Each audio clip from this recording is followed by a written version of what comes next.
Mudar aqui de assunto, vamos para a economia. A inflação no Brasil surpreendeu positivamente. Em março, a alta foi de 0,16%, abaixo do esperado, né? A boa notícia não foi capaz, porém, de evitar um dia negativo no mercado brasileiro, culpa de outra inflação, da inflação americana.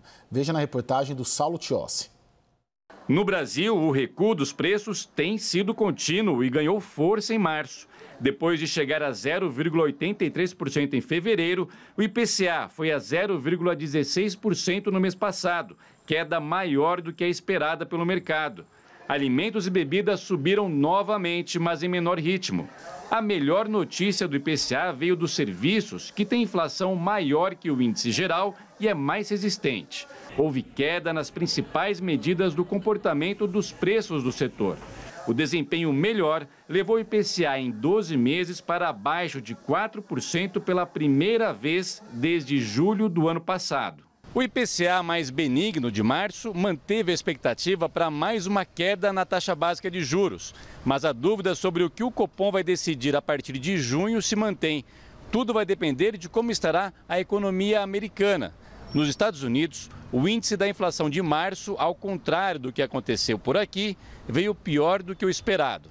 O SPI subiu 0,4%, indo a 3,5% no acumulado de 12 meses. O resultado assustou os mercados, que esperavam um comportamento melhor dos preços. Foi a terceira vez seguida que o índice surpreendeu negativamente, frustrando expectativas para uma queda dos juros nos Estados Unidos. A previsão do mercado agora é que o Fed só consiga iniciar uma redução a partir de julho ou agosto.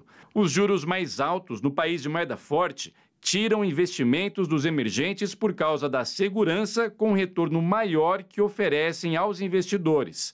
Nesta quarta-feira, após o anúncio da inflação americana, a Bolsa Brasileira teve uma forte queda. Os juros futuros e o dólar subiram. Uma indicação de que apenas uma melhora contínua da inflação brasileira pode não ser suficiente para garantir uma queda maior da taxa de juros por aqui. E o caminho obrigatoriamente passa pelo fiscal. Com um fiscal mais controlado, o Banco Central brasileiro tem condições de ter um monetário um pouco mais frouxo. Sem o fiscal, não tem como o Banco Central continuar o passo de cortes na taxa de juros Selic aqui no Brasil. Bom, nessa análise a gente recebe o William Castro Alves, economista e estrategista-chefe da Avenue. Está falando direto dos Estados Unidos, né, Will? Boa noite. Boa noite, Caio. Boa noite, Thaís. Prazer estar aqui com vocês. Prazer é todo nosso. Will, no final do ano passado, tinha uma expectativa de um ano de seguidos cortes de juros por parte do Fed, né? Com esses dados de inflação, vocês estão revendo já essas posições?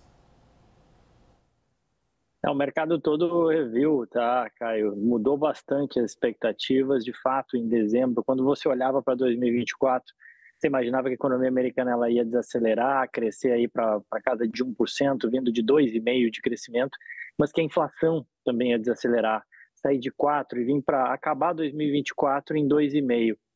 Ora, está meio longe ainda desses 2,5%, né? Está em 3,5%. Lembrando que a meta aqui do Banco Central americano é de 2%, né, para a inflação nos Estados Unidos. E isso faz com que cada vez mais o mercado revise o seu cenário de juros, incorporando menos espaço para cortes de juros aqui nos Estados Unidos. Lá, de novo, em dezembro de 23, falava que ao longo de 2024 o Banco Central americano podia cortar 6 vezes os juros. Hoje, em abril, né, passados nem 4 meses, aí a gente já está falando aqui nos Estados Unidos em 2 cortes só. E tem aqueles que apostam que não vai cortar os juros porque a inflação não está cedendo, ela está sendo teimosa e parecida, um pouco parecida em alguns casos com a questão brasileira, onde você teve alguns preços de alimentos. Eu olhei, abri o CPI, você vê lá o preço do ovo que subiu também, mas diferente do Brasil, os serviços aqui continuam pesando, e este é um vetor importante inflacionário aqui nos Estados Unidos que está difícil de controlar essa inflação através dos juros. O Thaís Herédia, o quanto que essa dificuldade dos Estados Unidos controlar a inflação deles impacta aqui? Impacta bastante, Caio. A diferença é a gente saber, a dúvida é saber em que momento e em que intensidade. Mas impacta. O Brasil não tem nenhum privilégio na comparação com o resto do mundo, porque o dólar é a moeda universal, portanto, é o dinheiro do mundo. E se a taxa de juros lá fica mais alta, portanto, o dinheiro do mundo, o custo do capital no mundo inteiro fica mais alto, é muito difícil para qualquer país, ainda mais um país emergente, fazer um movimento contrário a isso, né? E reduzindo demais a taxa de juros. Hoje, uma fonte graduada em Brasília me disse, olha o que está acontecendo com o Chile. O Chile foi mais rápido na queda da taxa de juros por lá e a moeda chilena é a que está tendo a pior performance diante do dólar. O Brasil não, o Brasil já foi bastante, agora o Banco Central brasileiro, inclusive influenciado pela incerteza sobre o que está acontecendo lá fora, avisou que vai cortar, o próximo corte de juros vai ser de 0,5 ponto percentual, mas depois disso não se sabe ainda. Então, a grande questão é o seguinte, o que o Banco Central brasileiro vai fazer? Ele vai se antecipar preventivamente, dizendo, olha, como o mundo não vai escapar, eu vou atuar preventivamente. Ou ele vai esperar para ver se e como e quanto isso vai impactar na inflação brasileira, porque o processo inflacionário aqui é benigno e o resultado do IPCA hoje mostrou isso. Há preocupações, há o risco do preço dos serviços, há risco também do mercado de trabalho, há uma preocupação com as contas públicas, como a gente ouviu o economista dizer na reportagem, mas de qualquer forma, olhando para a trajetória inflacionária, aqui ela é muito mais benigna do que lá fora. Só para fechar, meados do segundo semestre do ano passado, setembro, outubro, houve uma preocupação muito grande com a inflação americana. Os juros de lá subiram muito dos títulos públicos, o dólar aqui também subiu, mas não teve impacto na inflação. O Banco Central não reagiu, pelo contrário, ele continuou abaixando os juros. Agora ele ganhou tempo, porque ele pediu um tempo para analisar o movimento que vai fazer. Então, impacto tem. A diferença é em que intensidade, em que momento isso vai acontecer. William, o presidente Joe Biden, ele disse depois desse anúncio que há mais a fazer para aliviar os preços. O que o governo americano, e lembrando que tem todo um contexto eleitoral aí nos Estados Unidos, onde você está, neste ano, o que ele quis dizer, há mais a fazer? O que está na caixa ali de possibilidades da Casa Branca? Difícil entender realmente, cara, o que ele quis dizer com isso, porque, na verdade, se você olhar o governo Biden, você teve um único mês onde não teve inflação aqui nos Estados Unidos durante o governo Biden, que foi num julho, lá, uma virada de junho para julho. E em todos os outros meses você teve inflação ao longo do governo Biden. Tem a ver um pouco, e talvez ele esteja se referindo à questão da política fiscal, né? Se o governo americano talvez gastar menos, tirar um pouco o pé do acelerador na questão fiscal, e vale lembrar que quando Biden foi eleito, ele teve apoio do Congresso e ele conseguiu passar algumas reformas e alguns investimentos, especialmente na parte de infraestrutura, que também são necessários, é bem verdade, né? Mas que geram esse efeito, ou seja, quando o governo gasta, isso acaba jogando dinheiro na economia e ajudando a colocar mais gasolina nesse fogo, nessa fogueira da inflação. Aí fica difícil para o Banco Central agir sozinho. É um pouco parecido com aquilo que a gente vive no Brasil, né? A questão da política fiscal de um lado e política monetária de outro, né? Mas talvez o que o Biden esteja se referindo é isso, né? A questão dos gastos do governo que vem ajudando, de certa forma, a acelerar a inflação. Agora, é difícil acreditar que isso vai acontecer num ano eleitoral, né?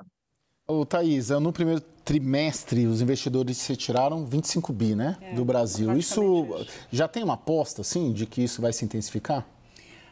É difícil cravar alguma coisa, mas a gente olha para a tendência, né? Qual é a tendência? A tendência é que o Tesouro Americano, que é o investimento livre de risco no mundo inteiro, vai manter uma taxa de juros que garante uma rentabilidade na comparação com os ativos seguros, uma rentabilidade maior por mais tempo. E o capital se movimenta fazendo um cálculo de equilíbrio entre a rentabilidade e o risco, né? Então, portanto, o Brasil, na comparação com comparáveis, esse equilíbrio entre rentabilidade e risco está ok, né? Porque a nossa taxa de juros ainda está muito alta, o nosso juro real ainda é muito alto, né? Mas na hora que o câmbio começa a subir, aí já aumenta um pouco o risco, a conta já não fecha tanto, ainda assim o Brasil segue. Essa saída do investidor estrangeiro da Bolsa Brasileira, né, de 25 bilhões de reais, que é um movimento que não acontece desde a pandemia, ela é significativa, ela chama atenção,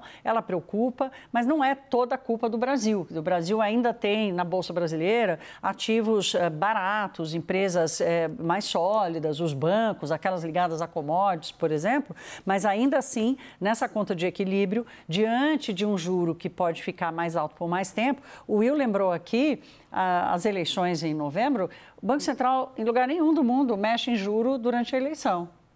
Não deve ser diferente esse ano, né? Então, se o Banco Central de lá ficar preso, não conseguir mexer nos juros até setembro, ele vai conseguir mexer até o final do ano. Então, esse prazo alongado de um custo, de um capital que custa mais, mas que rende mais no ativo de menor risco, ou seja, de risco zero, tende a sugar o capital para os Estados Unidos e tirar de mercados como no Brasil. Não, e é interessante porque o William, ele lida com investidores brasileiros nos Estados Unidos, né, William?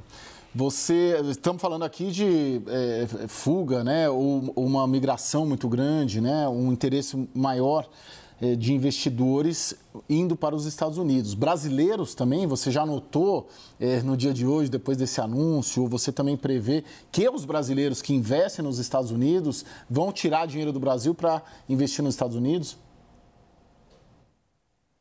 Fala, Caio. Eu acho que assim, o ponto aqui não é necessariamente só retirar dinheiro do Brasil, mas proteger parte da carteira, né? O investidor brasileiro tem uma parcela alocada internacionalmente muito baixa. Eu vi que você citaram o caso do Chile. No Chile, fundos de pensão e o chileno, em geral, tem quase 50% do seu capital fora do Chile, alocado nos Estados Unidos, através de fundos, renda fixa, o que quer que seja. Então, esse movimento que a gente percebe aqui no dia a dia na Avenue tem muito a ver com trazer uma parcela desse capital, proteger uma parcela desse capital ao risco da geografia, ao risco que a Thaís comentou, né? O Brasil, em certos aspectos, está bem, né? E essa fuga de capital talvez não tenha tanto só a ver com o Brasil, mas também tem a ver com o custo de oportunidade de hoje você ter uma taxa livre de risco que te remunera o maior rendimento em décadas. Da mesma forma que no Brasil você tem hoje investimentos que oferecem IPCA mais 5, IPCA mais 6, hoje você investe aqui nos Estados Unidos em renda fixa ganhando dólar mais 5. É algo muito parecido, com a segurança de você estar investido em dólar. E aí, quando acontece esses solavancos da economia no mundo, ou eventualmente, como de praxe também no Brasil, que a gente vê e aí o dólar salta, o investidor fica protegido, né? Ele tem uma parcela do capital atrelada ao dólar. E não é nada, a gente piscou e o dólar já está aí acima dos 5 de novo, né? Quer arrematar? Eu quero só arrematar aqui, o presidente do Banco Central, Roberto Campos Neto, ele vive dizendo, até numa tentativa de controlar as expectativas dos agentes econômicos, que é papel do Banco Central, que não existe uma relação mecânica, esse é o termo que ele usa, entre o que faz o Banco Central dos Estados Unidos e o que vai fazer o Banco Central brasileiro. O que ele quer dizer com isso é que o Banco Central não necessariamente vai reagir em cima da hora, né? Em cima do laço. Eu acabei de citar aqui o que aconteceu em setembro, outubro do ano passado e o BC não reagiu. Eu acho que é um pouco isso que ele está dizendo. Essa mesma fonte hoje me disse, olha, quando o Banco Central sinaliza que só vai baixar o juro em meio ponto na próxima reunião e depois vamos ver no que vai dar, ele está apenas se desamarrando de uma posição, não está se amarrando a outra, né? Ele precisa desse grau de liberdade. Então, ir acompanhando os passos do Banco Central, que significa também ouvir o que dizem as autoridades do BC, porque na fala deles é que as expectativas vão se alocando e vão se posicionando, para a gente entender o quanto que o Brasil, qual vai ser o tamanho da influência do que acontece no Brasil e o tamanho da influência do que acontece lá fora para as próximas decisões do BC. Thaís, muito obrigado. Até amanhã. Até. E o William Castro Alves também, economista e estrategista-chefe da Avenue. Muito obrigado, viu, William? Obrigado e boa noite a todos.